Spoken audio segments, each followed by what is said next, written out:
Fire! Fire!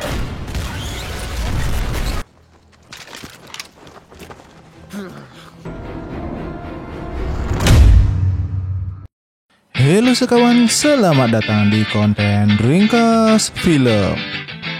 Pada episode ini, Blimin akan membahas alur cerita film yang berjudul The Expendables 2 yang dirilis pada tahun 2012.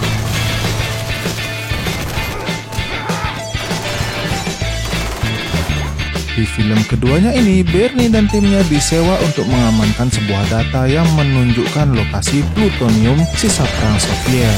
Akan tetapi, data itu diambil oleh kriminal dunia untuk keuntungan pribadinya. Kalian penasaran dengan ceritanya? Langsung saja kita ke alur ceritanya. Di awal film, kita diperlihatkan wilayah Nepal, di mana sekelompok pemberontak menculik seorang miliarder Cina dan berhasil menangkap seorang tentara bayaran yang sebelumnya mencoba untuk menyelamatkan miliarder tersebut. Tetapi, masih belum jelas siapa tentara bayaran tersebut. Tidak lama kemudian, datanglah pasukan elit kesayangan kita, yaitu The Expendables, yang disewa untuk membebaskan miliarder Cina itu. Pasukannya terdiri dari Bernie, Lee, Yin, Gunnar, Caesar, dan Tollwood. Kemudian mereka mulai membasmi para tentara sambil tertawa-tawa, seolah-olah musuh yang mereka hadapi tidak begitu kuat.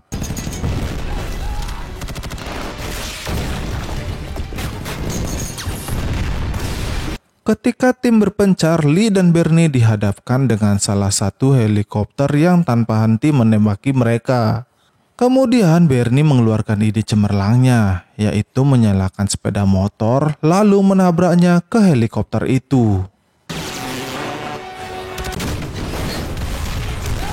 Bernie dan tim akhirnya berhasil menerobos masuk ke dalam gedung dan menghabisi pemimpin pemberontak itu. Saat pembungkus kepala itu dibuka, ternyata tentara bayaran yang disandra adalah Trent Mauser, sang Terminator, yang merupakan teman lama Bernie. Sebelum membawa si miliarder pergi, Mauser meminjam senjata milik Caesar dan memberitahu Bernie kalau dirinya akan pergi ke arah barat karena akan dijemput dengan timnya. Bernie dan tim kemudian segera membawa miliarder pergi sambil dikejar oleh tentara musuh.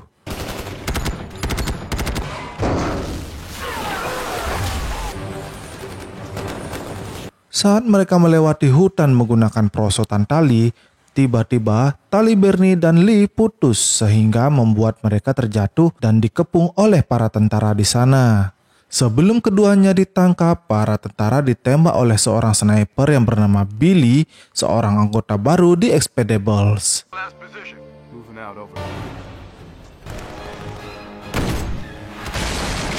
Sementara itu, Gunnar, Caesar, Yin, dan Toll melanjutkan pelarian mereka dengan menggunakan boot.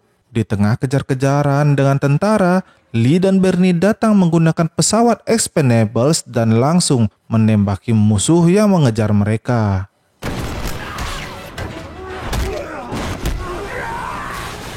Meski Billy menjadi support dari jarak jauh, namun jumlah musuh tak kunjung habis karena mereka terus berdatangan dari segala arah. Gunnar dan yang lainnya akhirnya berhasil masuk ke dalam pesawat. Akan tetapi, mereka dihadapkan dengan sebuah jembatan yang berisi puluhan tentara musuh. Untungnya, Bernie dan Lee berhasil menembak jembatan tersebut sehingga pesawat yang mereka tumpangi bisa melintas dengan aman.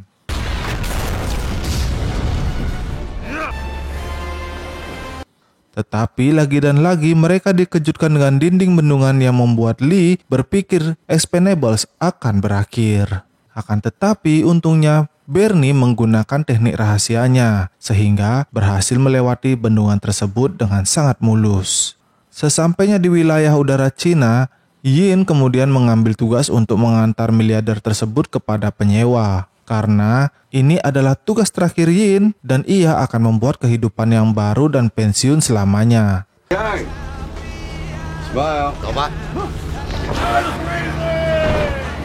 Setelah Yin dan miliarder terjun, Bernie dan geng kembali ke markas yang terletak di Amerika Serikat. Seperti biasa, setelah menyelesaikan pekerjaan, mereka melakukan perayaan kecil-kecilan dengan meminum Angsley di sebuah bar. Billy kemudian mengajak Bernie berbicara, di mana dirinya akan menjalankan tugas sekali lagi bersama Bernie, lalu meminta cuti beberapa bulan untuk melamar pacarnya yang merupakan warga negara Prancis. Mengetahui hal itu, Bernie pun mengiyakan permintaan Billy. If I had to do it all over again at your age, I'd be doing what you're doing. Bernie lalu pergi ke garasi pesawatnya untuk menenangkan dirinya. Namun, belum sempat meratapi nasib, Bernie dikejutkan kemunculan bapak gereja. Karena di film pertama, Bernie mendapatkan misi dari bapak gereja untuk menggulingkan diktator Garza dengan imbalan uang $5 juta. Tapi Bernie membatalkan perjanjian dengan bapak gereja di tengah misi itu. Dan masalahnya adalah Bernie mengambil uang tersebut dan malah menghabisi Garza serta agen CIA bernama James. Untuk melunasi hutang itu, bapak gereja kembali memberikan misi kepada Bernie, di mana misi itu mengambil sebuah perangkat di dalam pesawat yang baru jatuh di pegunungan Gaza, Albania. Di misi kali ini, bapak gereja akan memasukkan satu agennya untuk ikut bersama Bernie dan meminta Bernie menemukannya malam ini di bawah jembatan.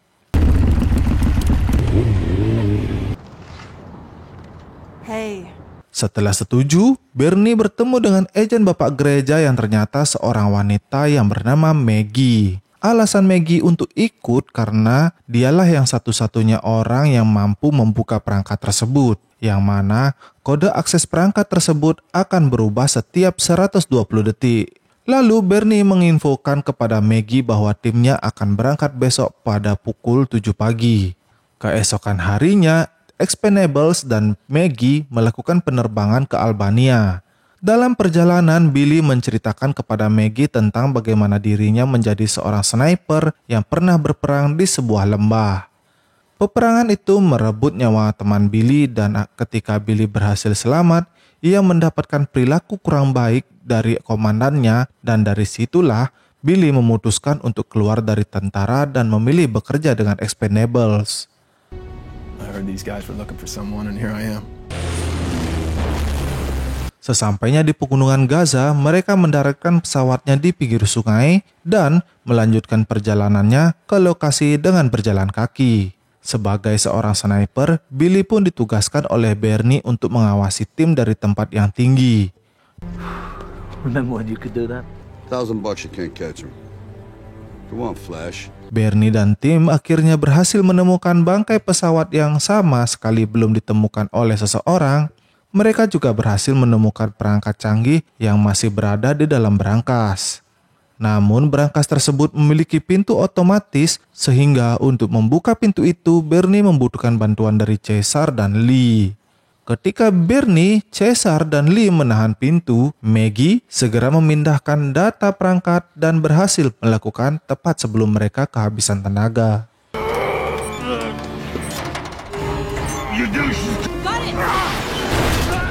Setelah mendapatkan isi data perangkat, mereka melakukan perjalanan pulang. Namun di tengah jalan, tiba-tiba mereka dihadang oleh sekelompok tentara bayaran yang dipimpin oleh Jean dan tangan kanannya yang bernama Hector. Jean lalu membawa salah satu sandera yang mana sandera itu adalah Billy yang tertangkap basah saat mencari lokasi dataran tinggi. Do this, they'll kill everyone. Jean kemudian menyuruh Bernie dan timnya untuk menyerahkan semua senjata dan data perangkat. Namun jika tidak, maka Jean akan mengakhiri nyawa Billy. Karena tidak ingin Billy kenapa-kenapa, Bernie pun terpaksa menyerahkan semuanya. Jean lalu mengungkapkan bahwa dirinya pemimpin kelompok kejahatan yang di setiap anggotanya diharuskan memiliki tato Patrick the Star. Meski Bernie memberikan semuanya kepada Jean, tetapi Jean malah tetap menghabisi Billy dengan belati milik Bernie. Setelah Jean dan timnya pergi dengan helikopter, Bernie segera menghampiri Billy dalam keadaan lemah. Sebelum meninggal, Billy memberikan surat cinta kepada Bernie agar diserahkan ke pacar Billy. Bernie dan tim lalu mengubur Billy di atas bukit sekaligus menginstruksikan timnya untuk mencari Jean dan balas dendam atas kematian Billy. Die. Keep on living. Track him, find him, kill him.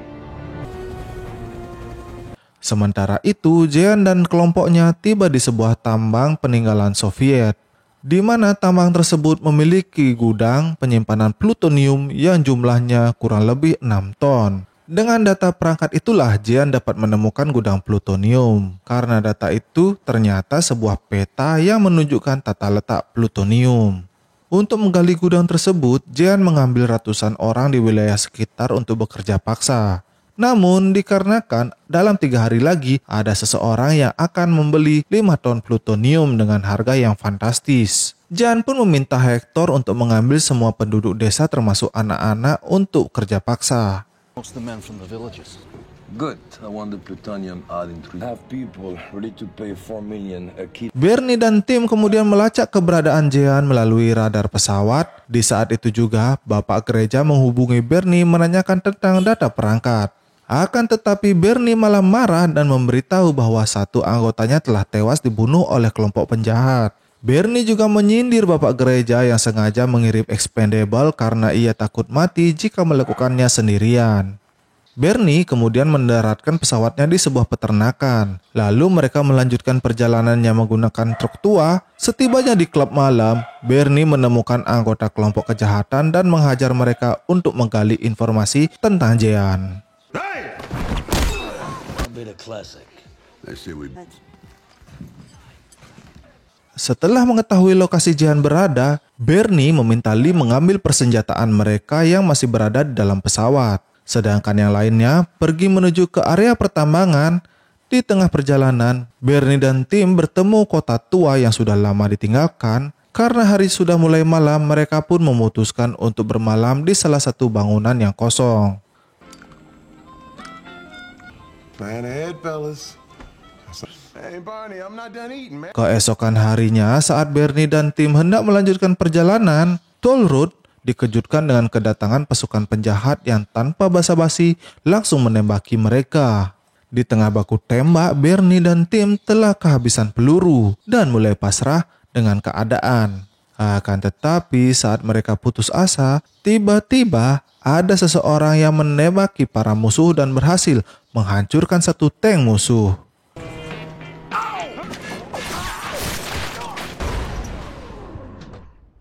Seseorang itu ternyata seorang veteran yang bernama Pak Bokir yang merupakan teman lama Bernie dan dijuluki Serigala Kesepian karena ia suka menjalankan tugasnya sendiri.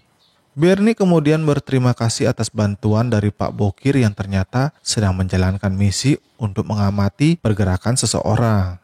Setelah Bokir pergi, Lee pun datang dan kecewa karena telah melewatkan peperangan yang seru itu.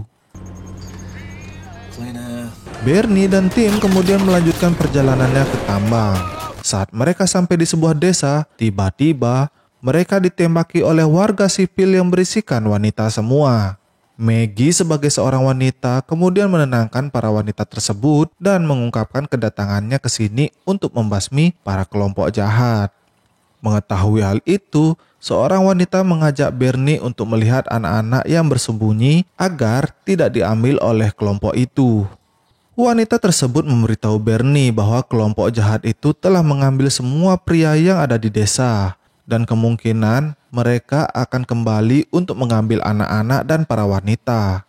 Menyadari hal itu, Bernie dan tim memiliki sebuah rencana, yaitu untuk sementara mereka akan bersembunyi di desa ini sambil menunggu kedatangan kelompok jahat itu ke desa. Singkat cerita, kelompok jahat itu pun datang untuk mengambil anak-anak, dan dari situlah pasukan Expendables mulai membasmi kelompok tersebut.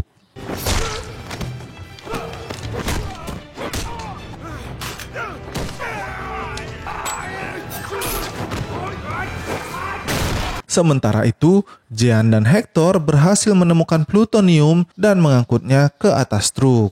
Bernie dan timnya berhasil sampai di area tambang dan tidak menemukan jalur yang aman untuk dilalui mereka. Maka dari itu mereka memutuskan kembali ke pesawat untuk menggunakan pesawat tersebut masuk ke dalam tambang.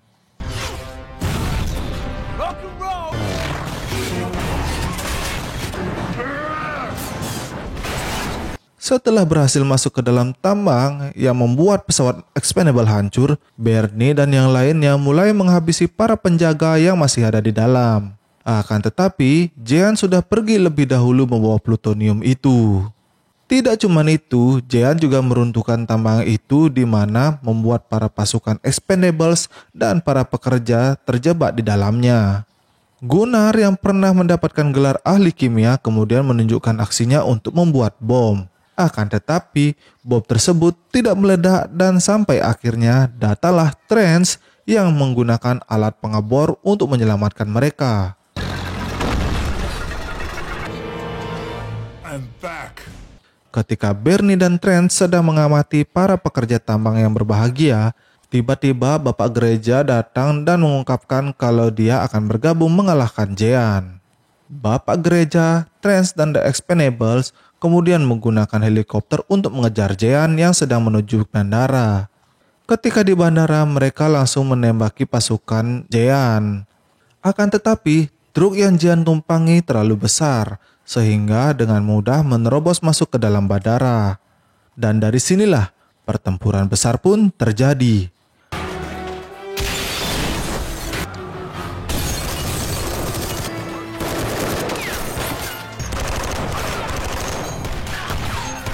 Di tengah pertempuran, Bernie mengejar Jehan sedangkan Lee mengejar Hector yang mengangkut plutonium ke dalam pesawat. Lee dan Hector melakukan adu mekanik. Awalnya, Lee dihajar habis-habisan oleh Hector, namun setelah uang Lee cukup untuk membeli item, ia pun menghajar balik Hector sehingga metong.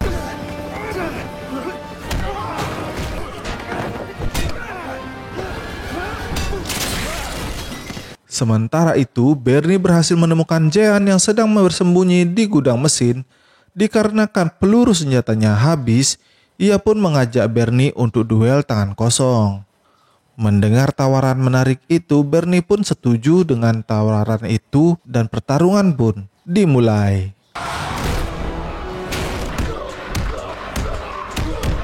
Ketika skill pasif Jehan aktif, ia berhasil membuat Bernie kewalahan menghadapinya. Akan tetapi setelah cooldown skill Bernie habis, ia pun mengeluarkan skillnya untuk membuat Jehan tidak berkutik dan babak belur. Dengan pedenya, Jehan mengeluarkan sebuah belati milik Bernie yang sebelumnya digunakan untuk menghabisi Billy. Melihat Jehan kebanyakan taunting dan lupa kalau dia sedang bertarung, Bernie pun langsung mengambil sebuah rantai dan langsung menselepetkannya ke arah Jehan. Kemudian menggunakan belati tersebut untuk menghabisi Jehan.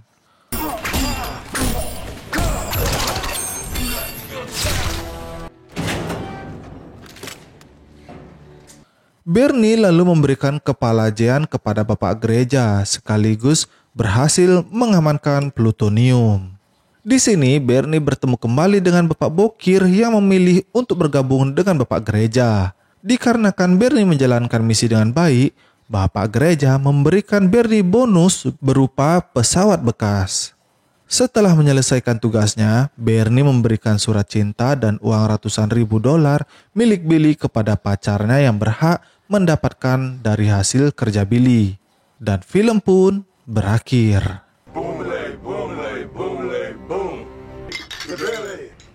Sekian dulu alur cerita film The Expendable 2. Semoga kalian mengerti dengan alur cerita yang Billy sampaikan. Berikan komen dan like jika kalian menyukai video ini. Thank you for menonton, sampai jumpa di episode berikutnya.